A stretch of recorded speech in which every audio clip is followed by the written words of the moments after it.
ಬೆರೆತ ಹೃದಯಗಳು ಭಾಗ 1.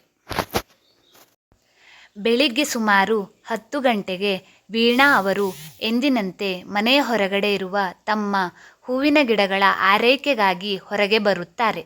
ಅದೇ ಸಮಯಕ್ಕೆ ಯಾರೋ ಒಬ್ಬ ಹುಡುಗಿ ತನ್ನ ಲಗೇಜ್ ಎಲ್ಲವನ್ನೂ ಹಿಡಿದುಕೊಂಡು ಮನೆಯ ಒಳಗೆ ಬರುತ್ತಿರುವುದನ್ನು ನೋಡಿ, ಯಾರಮ್ಮ ನೀನು, ಯಾರು ಬೇಕಿತ್ತು ಎಂದು ಸ್ವಲ್ಪ ಆತಂಕದಿಂದಲೇ ಕೇಳುತ್ತಾರೆ.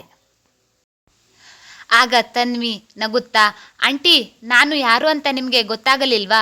ನಾನು ತನ್ವಿ, ಸಾಗರದಿಂದ ಬಂದಿದ್ದೀನಿ ಎಂದು ಹೇಳುತ್ತಾಳೆ.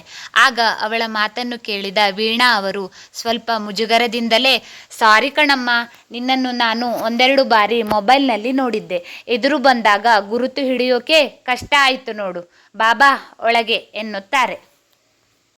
ತಕ್ಷಣ ತನ್ವಿ ತನ್ನ ಕೈನಲ್ಲಿರುವ ಬ್ಯಾಗ್ ಮತ್ತು ಹೆಗಲಿಗೆ ಹಾಕಿಕೊಂಡಿದ್ದ ಬ್ಯಾಗ್ ಎರಡನ್ನೂ ಹಿಡಿದುಕೊಂಡು ಅಭಯ್ನ ಮನೆಯ ಒಳಗೆ ಬಲಗಾಲಿಟ್ಟು ಬರುತ್ತಾಳೆ. ಅವಳು ಒಳಗೆ ಬಂದ ತಕ್ಷಣ ವೀಣಾ ಅವರು ಸೋಫಾ ಮೇಲೆ ಕುಳಿತುಕೊಳ್ಳುವಂತೆ ಹೇಳಿ, ಇಲ್ಲೇ ಇರು, ನಾನು ಅಭಯ್ನನ್ನು ಕರೆದು ಬರ್ತೀನಿ. ಅವನಂತೂ ಆಫೀಸ್ಗೆ ರಜಾ ಇದ್ದಾಗ ಬೇಗ ಏಳೋದೇ ಇಲ್ಲ. ನನಗೂ ಅವನನ್ನು ಎಬ್ಬಿಸಿ ಸಾಕಾಗಿ ಬಿಡುತ್ತದೆ. ನೀನು ಬಂದಿದ್ದೀಯಾ ಅನ್ನೋ ಕಾರಣಕ್ಕಾದರೂ ಬೇಗ ಏಳಬಹುದು ಎಂದು ಹೇಳಿ ಅಭಯ್ನ ರೂಮಿನತ್ತ ಹೋಗುತ್ತಾರೆ. ಆದರೆ ತನ್ವಿಗೆ ಮಾತ್ರ ಮನಸ್ಸಿನಲ್ಲಿ ಒಂದು ರೀತಿಯ ಆತಂಕ ಶುರುವಾಗಿತ್ತು. ನಾನೇನೋ ಅಭಯ್ನನ್ನು ನಂಬಿಕೊಂಡು ಈ ಬೆಂಗಳೂರು ಅನ್ನೋ ಮಹಾನಗರಕ್ಕೆ ಬಂದು ಬಿಟ್ಟಿದ್ದೀನಿ. ಆದರೆ ಅವನು ನನಗೆ ಸಹಾಯ ಮಾಡ್ತಾನಾ? ನಾನು ಅವನು ಸರಿಯಾಗಿ ಮಾತನಾಡಿಕೊಳ್ಳದೆ 5 ವರ್ಷವೇ ಆಯಿತು. ಅವನಿಗೆ ನನ್ನ ಬಗ್ಗೆ ಸರಿಯಾಗಿ ಏನೂ ಗೊತ್ತಿಲ್ಲ. ನಾನೇನೋ ಮೊದಲಿನ ಸ್ನೇಹಿತ ಅನ್ನೋ ಕಾರಣಕ್ಕೆ ಮೊದಲಿನ ಸಲಿಗೆಯಿಂದ ಅವರ ಮನೆಗೆ ಬಂದಿದ್ದೇನೆ. ಆದರೆ ಅವನಿಗೂ ನನ್ನ ಹಾಗೆ ಮೊದಲಿನ ಸ್ನೇಹ ಇದೆಯೋ ಇಲ್ಲವೋ ಗೊತ್ತಿಲ್ಲ. ಆದರೂ ಒಂದು ಪ್ರಯತ್ನ ಮಾಡಿಬಿಡೋಣ ಅಂತ ಧೈರ್ಯ ಮಾಡಿ ಬಂದಿದ್ದೀನಿ. ನೋಡೋಣ ಮುಂದೆ ಏನಾಗುತ್ತೆ ಎಂದು ತನ್ನ ಮನಸ್ಸಿನಲ್ಲೇ ಹೇಳಿಕೊಳ್ಳುತ್ತಾಳೆ. ಅಷ್ಟರಲ್ಲಾಗಲೇ ಕಣ್ಣು ಉಜ್ಜಿಕೊಳ್ಳುತ್ತಾ ಹಾಲ್ಗೆ ಬರುವ ಅಭಯ್ ತನ್ವಿಯನ್ನು ನೋಡಿ ಬಿಟ್ಟ ಕಣ್ಣು ಬಿಟ್ಟಂತೆ ಶಾಕ್ ಆಗಿ ನಿಲ್ಲುತ್ತಾನೆ. ತಾನು ಯಾವುದೋ ಶಾರ್ಟ್ ಮತ್ತು ಬನಿಯನ್ ಧರಿಸಿರುವುದನ್ನು ನೋಡಿ, ತನ್ವಿ, 1 ನಿಮಿಷ ಬಂದೆ ಎಂದು ತನ್ನ ರೂಮಿಗೆ ಓಡಿ ಹೋಗಿ ಟೀ ಶರ್ಟ್ ಹಾಕಿಕೊಂಡು 2 ನಿಮಿಷಕ್ಕೆ ಅವಳೆದುರು ಬಂದು ನಿಲ್ಲುತ್ತಾನೆ. ಹೇಗಿದ್ದೀಯಾ ತನ್ವಿ? ಅಂಕಲ್ ಆಂಟಿ ಹಾಗೂ ಮದನ್ ಹೇಗಿದ್ದಾನೆ? ಎಲ್ಲ ಆರಾಮ್ ತಾನೆ? ಏನಿದು ಆಶ್ಚರ್ಯ, ಇದ್ದಕ್ಕಿದ್ದ ಹಾಗೆ ಈ ಬಡಪಾಯಿಯನ್ನು ನೆನಪು ಮಾಡಿಕೊಂಡಿದ್ದು ಎಂದು ಸ್ವಲ್ಪ ವ್ಯಂಗ್ಯವಾಗಿ ಹೇಳುತ್ತಾನೆ. ಅದನ್ನು ಕೇಳಿದ ತನ್ವಿಗೆ ಖಂಡಿತ ಅವನಿಗೆ ತನ್ನ ಮೇಲೆ ಬೇಸರವಿದೆ ಎಂದು ತಿಳಿದು, ಹಾಗೇನೂ ಇಲ್ಲ ಅಭಯ್, ಒಂದು ತುರ್ತು ಕೆಲಸದ ಮೇಲೆ ಬೆಂಗಳೂರಿಗೆ ಬರುವ ಅನಿವಾರ್ಯತೆ ಬಂತು, ಹಾಗಾಗಿ ಬಂದಿದ್ದೀನಿ ಎನ್ನುತ್ತಾಳೆ. ತಕ್ಷಣ ಅಭಯ್ ಸ್ವಲ್ಪ ಆತಂಕದಿಂದಲೇ, ಏನಾಯ್ತು ತನ್ವಿ? ಅಂಕಲ್ ಆಂಟಿ ಎಲ್ಲ ಆರೋಗ್ಯವಾಗಿದ್ದಾರಾ? ನಿನಗೇನಾದರೂ ತೊಂದರೆ ಆಯ್ತಾ ಎಂದು ಗಾಬರಿಯಲ್ಲಿ ಕೇಳುತ್ತಾನೆ. ಅವನ ಗಾಬರಿಯನ್ನು ನೋಡಿದ ತನ್ವಿ, ಹೇ, ನೀನು ಅಂದುಕೊಂಡ ಹಾಗೆ ಏನೂ ಇಲ್ಲ ಕಣೋ. ನನಗೆ ಬೆಂಗಳೂರಿನಲ್ಲಿ ಕೆಲಸ ಸಿಕ್ಕಿದೆ. ಒಂದು HR ಕಂಪನಿಯಲ್ಲಿ ಮ್ಯಾನೇಜರ್ ಆಗಿ ಸೆಲೆಕ್ಟ್ ಆಗಿದ್ದೀನಿ. ಹಾಗಾಗಿ ಬೆಂಗಳೂರಿಗೆ ಶಿಫ್ಟ್ ಆಗ್ತಾ ಇದ್ದೀನಿ. ನಿನ್ನಿಂದ ಒಂದು ಹೆಲ್ಪ್ ಬೇಕಿತ್ತು ಕಣೋ. ಹಾಗಾಗಿ ನಿನ್ನನ್ನು ಹುಡುಕಿಕೊಂಡು ನಿನ್ನ ಮನೆಯವರೆಗೂ ಬಂದಿದ್ದು ಎನ್ನುತ್ತಾಳೆ. ತಕ್ಷಣ ಅವಳ ಪಕ್ಕವೇ ಬಂದು ಕುಳಿತು, ಹೇಳು ತನ್ವಿ, ನನ್ನಿಂದ ನಿನಗೆ ಯಾವ ಸಹಾಯ ಬೇಕಿತ್ತು? ಖಂಡಿತ ಮಾಡಿಕೊಡ್ತೀನಿ ಎನ್ನುತ್ತಾನೆ ಅಭಯ್. ಮುಗುಳ್ನಕ್ಕ ತನ್ವಿ, ನನಗೆ ಒಂದು PG ಆಗಲಿ ಅಥವಾ ಒಂದು ಬಾಡಿಗೆ ಮನೆಯಾಗಲಿ ಬೇಕಿತ್ತು. ಒಬ್ಬಳೇ ಹುಡುಗಿ ಅಲ್ವಾ, ಹಾಗಾಗಿ ಯಾರನ್ನೂ ನಂಬೋ ಅಷ್ಟು ಧೈರ್ಯ ನನ್ನಲ್ಲಿ ಇಲ್ಲ. ಒಂದು 15,000 ಒಳಗೆ ಎಲ್ಲಾದರೂ PG ಅಥವಾ ಬಾಡಿಗೆ ಮನೆ ಸಿಗುತ್ತಾ ಅಂತ ನೋಡ್ತೀಯಾ? ಸ್ವಲ್ಪ ಅರ್ಜೆಂಟ್ ಇತ್ತು, ಯಾಕೆಂದರೆ ನಾಳೆಯಿಂದಲೇ ಆಫೀಸ್ ಸ್ಟಾರ್ಟ್ ಆಗುತ್ತೆ ಎನ್ನುತ್ತಾಳೆ. ಅಭಯ್ ಸ್ವಲ್ಪ ಹೊತ್ತು ಯೋಚಿಸಿ, ಸರಿ ಆಯಿತು ಕಣೆ, ನಾನು ನನ್ನ ಫ್ರೆಂಡ್ಗೆ ಹೇಳಿ ಎಲ್ಲಾದರೂ ಬಾಡಿಗೆ ಮನೆ ಅಥವಾ PG ಇದೆಯೋ ಇಲ್ಲವೋ ಅಂತ ಹೇಳ್ತೀನಿ ಎನ್ನುತ್ತಾನೆ.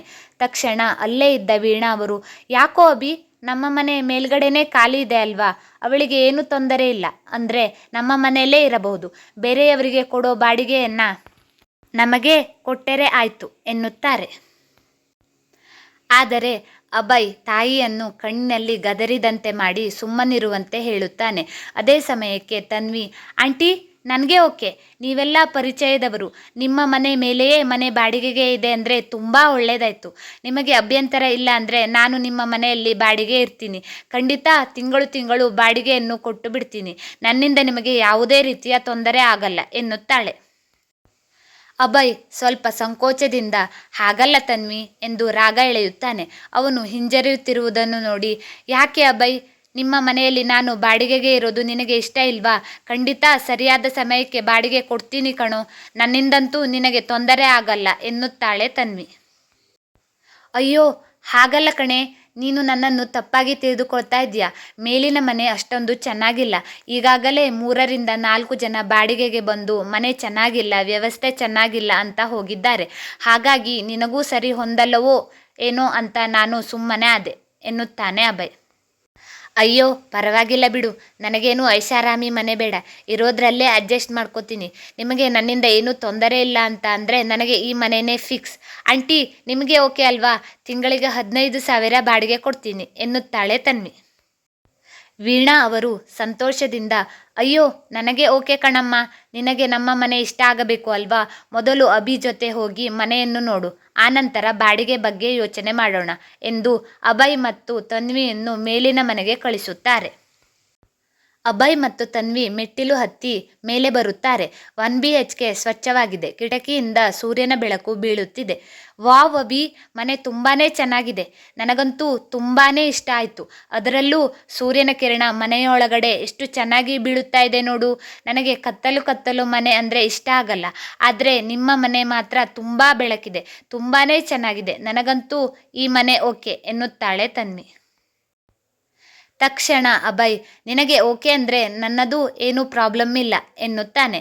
ತನ್ವಿ ಕೂಡ ನಗುತ್ತಾ, ಓಕೆ ಯಜಮಾನ್ರೆ, ಇನ್ಮೇಲೆ ನೀವೇ ನನ್ನ ಮನೆ ಓನರ್ ಎಂದು ಸಂತೋಷದಲ್ಲಿ ಹೇಳುತ್ತಾಳೆ. ಮುಂದುವರೆಯುವುದು ಇಂತಿ ನಿಮ್ಮ ಸ್ಟೋರಿ ಸಂಗಾತಿ.